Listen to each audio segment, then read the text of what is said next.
and the amount of DNA in the same mass of tissue. But the situation is quite different for certain radionuclides which have chemical affinity for DNA. Now, the people who are in the radiation protection community do not seem to be chemists, and they do not seem to be biochemists, they seem to be physicists. And as far as they're concerned, the human body or the body of any animal consists of a bag of water into which they can dilute energy. They're not concerned about what's inside the water. So what we are concerned about is what is inside the water. We're concerned about the target for this effect, which is the DNA, and these are the DNA dimensions here. Next slide. Now, all radiation effects, even external radiation effects, as I said, are delivered as tracks of different lengths, depending upon the energy, depending upon the type of radiation. For photon radiation, the tracks are reasonably long, about 400 nanometers or more, 400 microns or more. But for internal radiation, it can vary depending upon the situation, depending upon the particular kind of radiation, depending upon the source of the radiation, and depending upon the radionuclide. So I eventually managed to do some mathematics which showed the ratio, that the probability of the DNA being hit by a track, in terms of the distance of the radionuclide that is decaying. And you can see that for any radionuclide in the cytoplasm, so reasonably far away, remember this is a 10 micron cell that I'm modeling here.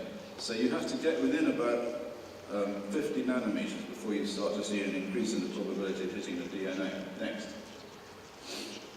So there are a number of ways in which you can get genetic enhancement from DNA ionization, from internal exposures, and I won't have time to cover all of these today, but I have described them all in that paper that I put up earlier. One mechanism is, of course, DNA affinity. So if something is bound to the DNA physically or chemically, then it's sitting right on top of the DNA. So of course, if that decays, it has a very much higher probability of hitting the DNA than if it's somewhere far away from the DNA. So in other words, if this is a radionuclide and it's sitting on my head and I'm the DNA, then it's going to have a much bigger probability of hitting me than if it's about 100 yards down the road, which is approximately the correct dimensional relationship. Then, of course, there's one that's absolutely never considered, which is transmutation. So, in other words, if you have carbon-14, and there's an awful lot of carbon-14 comes out of these situations, and it's bound into the DNA, then, of course, when it decays, it turns into nitrogen. So that's going to cause an effect on the DNA, absolutely 100%. Then there's a secondary photoelectron effect, and this has to do with the absorption of gamma background by elements, which is proportional to the fifth power of the atomic number. So obviously, if you have a very large element with a high atomic number, like uranium, or platinum, or gold, or lead, you will get very much bigger focusing of the external gamma radiation into the body than you will if you just have water, which is how it's normally modeled.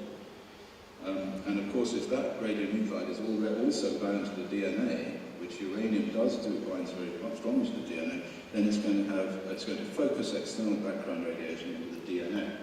And there are various other methods in which we can enhance radiation from the internal.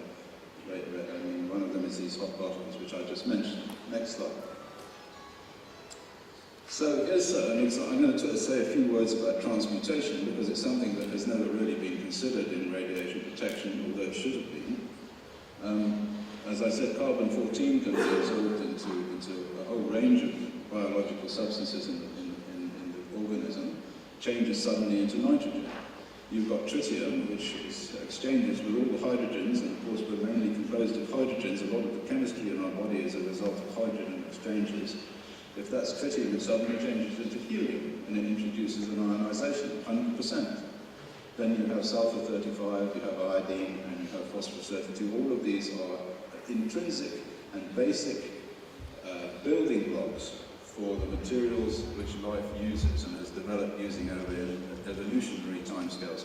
And we have a whole new load of these things now, which are enhanced as a result of nuclear energy, as a result of accidents and nuclear explosions in the atmosphere. and these substances suddenly change into different substances. Well, that's not very good. In fact, Pauling originally was in Sakharov also in 1959, argued that as a result of the increasing carbon-14 in the atmosphere because of the weapons fallout, it would introduce an enormous amount of mutations into the human race, and probably he was right. Next slide. Now, this is not something that is magical or is unknown. A lot of work was done on transmutation in the 60s. I'll give you one example. Two Frenchmen, Yablokov and Alexey, in 1962 published a fascinating paper where they incorporated carbon-14 into some bacteria, and then because carbon-14 has quite a weak activity, they left it in a refrigerator for a whole year, and then they compared it with the same amount of dose delivered externally, also by a carbon-14 suspension sort of placed next to it.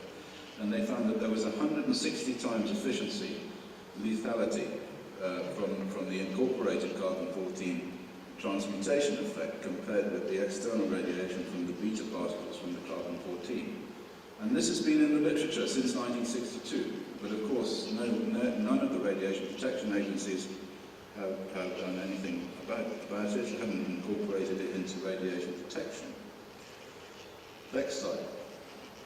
The secondary photoelectron effect, something that I have studied. This is from my student at the University of Ulster, Andreas Elsass, who has looked at the enhancement of background radiation by different elements. And what we have here on the left here is water. There we are. This is a sphere of water. You can't see it. And this is 100 times. We're bringing in 1,000 photons here. No, 10,000 photons. 100,000 photons. Sorry, 100,000 photons. So external radiation is coming into this water. And this is the number of little electron tracks that have been generated as a result of this. This is a computer program developed by CERN. And then this is gold. Of course, gold has a high atomic number, 72, so that's going to create more photoelectrons. And there's uranium on the right. Those are the photoelectrons from uranium. And the effect of that is going to mean that if you have an uranium particle of that size, this is a small size particle, in your body, it's going to enhance the effect of the natural background radiation by producing all of these tracks very close to it. And of course, if it's bound to DNA, it's going to smash the DNA to pieces, which is why we find high levels of chromosome damage in uranium miners, and also in people that are exposed to uranium in battlefields, and very recently, as a result of a paper by Gusa Okano in America, in France, she found very high levels of cancer and heart attacks in uranium workers for Arriva. Next slide. And also, it's recently been discovered that most of the radiation effects, the cancers that were produced after Hiroshima, are associated with people who were exposed to the black rain. This is rain that fell after the bomb and contained uranium particles. There's a group in Japan at the moment working on this. And this includes people who were, of course, in the control group. So they were not inside the city at the time of the bomb, but they were just rained on by the fallout at a distance of 5 miles or more. Next slide. So this brings us back to where I began here. And it's a very important point, is that people who are studying radiation and people who are studying the studies of people who are studying radiation should not be concerned too much about the concept of dose, because you have to be very careful about whether it's external or internal dose. It does seem as if certain internal doses attract a hazard enhancement factor, if you like to see it like that, which is very large indeed. For example, if you take children who live near nuclear sites, and now there are many studies that show that they have leukemia excesses, you could not possibly say that those doses, and it was possible to calculate the doses, are going to be higher than about 100 nanosieverts, about a tenth of microsieverts, about a tenth of a millisievert maximum. Even the most polluted sites like Sellafield, not more than about 200 microsieverts, which is very much smaller than the natural background dose. So in order to account for those, you have to add a weighting factor to the internal exposures in order to explain them. And in fact, we have done this. So next slide. So I represent a group called the European Committee on Radiation Risk, Alexey helped me to start this way back in 1998. And it has a website here where you can download the latest recommendations. And if you want to know pretty accurately the consequences of any radiation exposure, you can use this model where we have a system of weighting factors for each radiation and radionuclide exposure. So, for instance, for strontium-90 as a result of its affinity to DNA and as a result of studies that we have made of strontium-90 effects following weapons fallout, we can put a weighting factor on it of about 300. So if you get 1 millisievert from strontium-90, then you multiply it by 300 and it becomes 300 millisieverts. Next slide, please. So I'd just like to finish off now by saying that the European Committee on Radiation Risk would not have existed without the involvement and support and enthusiasm of Professor Alexey Yablokov, my friend and colleague in this affair.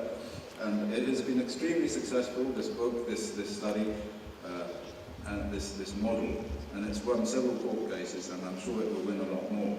So if there's any way in which we are going to make the world a better place, it's by getting behind an independent group of scientists who study what's really going on, rather than just inventing a load of nonsense relating to the concept of absorbed dose. So thank you for inviting me here, and thank you for listening.